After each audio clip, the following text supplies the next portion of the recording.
The average income of a veteran coming back is around $32,000, Yeah. just above the poverty level, number one. Number two, I think they're coming back with certain disorders that are almost unemployable. And there's a spiral down the way. I always found it was very important to me, it's sensitive to me, is even in the private sector, suddenly you are coming back. Let's say in the VA, they're coming back from the war zone. They're in hospital. They get care, quote unquote, here in Tampa. And I will say it. We have a wonderful head trauma veterans administration hospital that takes some of the worst IED cases in the United States. But we have to the federal government was not paying for their family to come visit them, and they could be there 2 or 3 years in that hospital. And we had to collect money. We were collecting money for rental cars, transportation for their families to come visit them.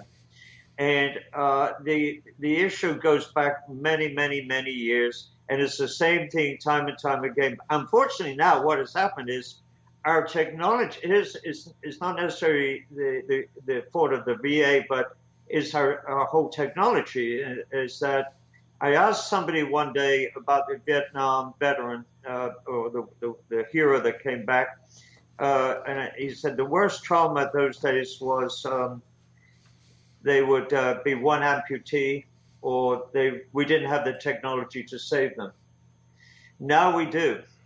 And so now we've got more double amputees than single IEDs. We've got more technologies keeping more of our heroes alive than before they were. So there's a growth spurt in this whole growth into the VA system of people too.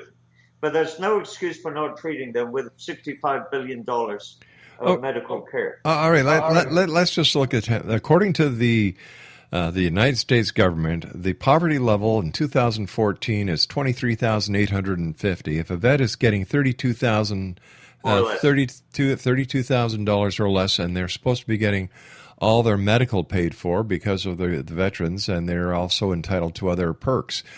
Why are there so many homeless? Is it because that the expectations are too high? Is it because of, I don't understand it. You've got families, with 2, 3, 4 kids that are surviving on $23,000 and a hell of a lot less. Off the point there a bit. What has happened is you get them in the hospital, they're surrounded by healthcare providers, then suddenly they're out on the street. And suddenly from the center of Tampa to a little town in the Midwest, you have somebody with a double amputee in a room. Maybe they've had personal issues too, which is another big issue here, is the divorce rate, etc., personal issues. And suddenly they become terribly depressed, and suddenly they give up. And are they seeking help? Absolutely. Have anybody thought about taking care of them outside? You look at this is disgraceful. Okay, I understand a lot of this, Jeff, but these people weren't forced to join the armed forces.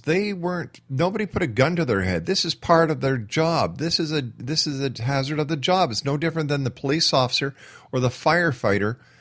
They face the same issues.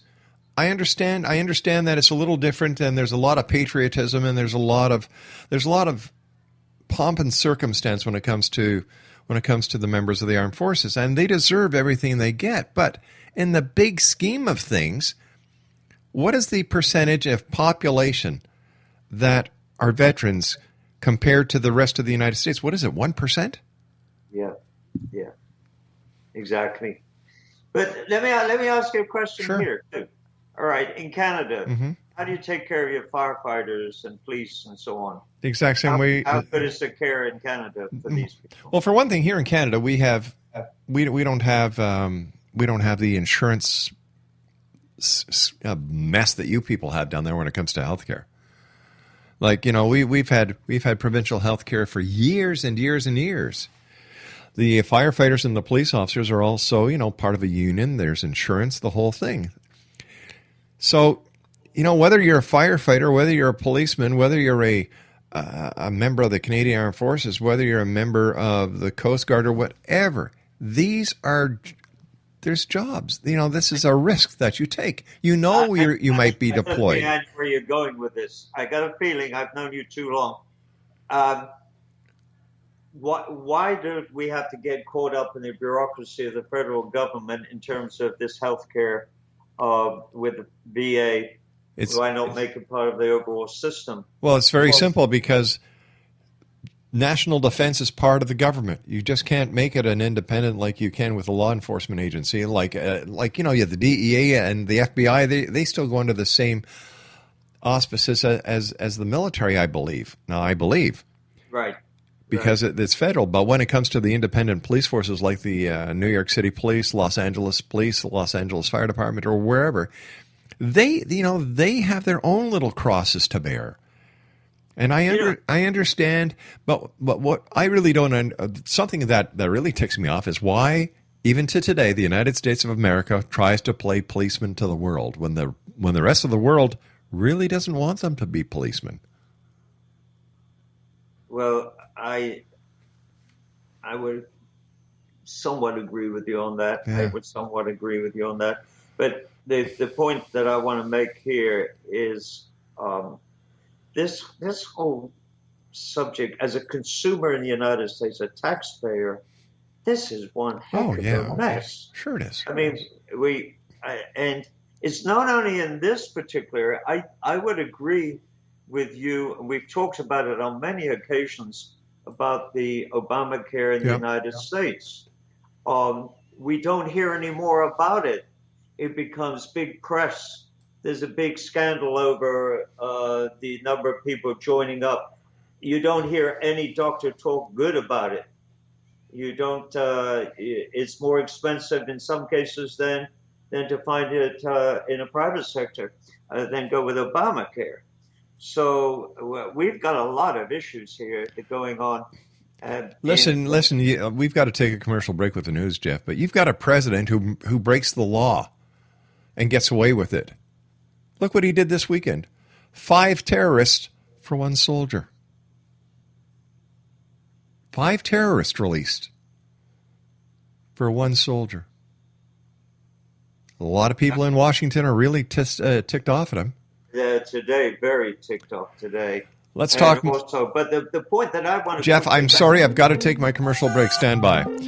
1-800-610-7035, worldwide toll-free. Email xzone@xzoneradiotv.com, on MSN Messenger and all other social media sites. X Zone Radio TV. My name's Rob McConnell. This is the X Zone. We'll be back right after the news. Are you considering calling a psychic to read your situation? Then consider David Champion, a psychic medium for more than 20 years with thousands of readings under his belt. David Champion will make you feel comfortable. He has proven to be honest and accurate. He's a straight shooter. There's no guesswork. What he sees is what you get. While he is a medium, most of the calls focus on relationships, not only love, but work, school, neighbors, and more. Need help with finding a job and preparing for the interview? Are you dealing with people who are obstacles in your path? For more information, go to davidchampion.com. $1.50 per minute paid by credit card with a minimum of 30 minutes. For your reading with David Champion, call 1-877-702-8598. That's 1-877-702-8598.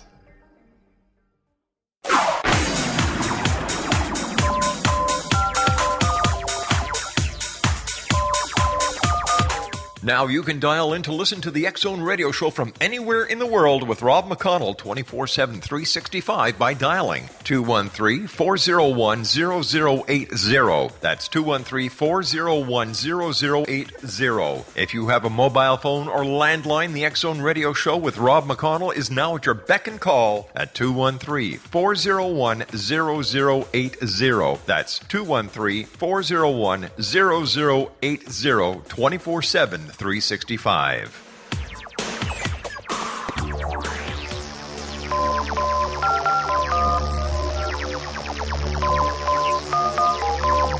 Now you can dial in to listen to the X Zone Radio Show from anywhere in the world with Rob McConnell 24/7/365 by dialing 213-401-0080. That's 213-401-0080. If you have a mobile phone or landline, the X Zone Radio Show with Rob McConnell is now at your beck and call at 213-401-0080. That's 213-401-0080 24/7/365.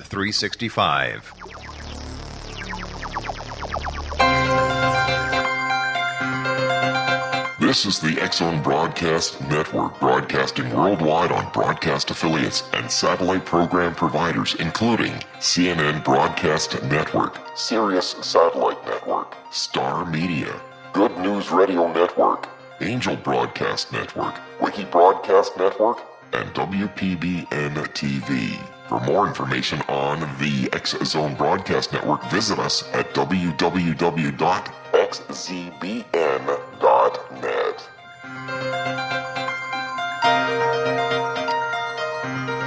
Exonation Jeff Knott is our special guest this hour, www.navigatingthehealthcaremaze.com.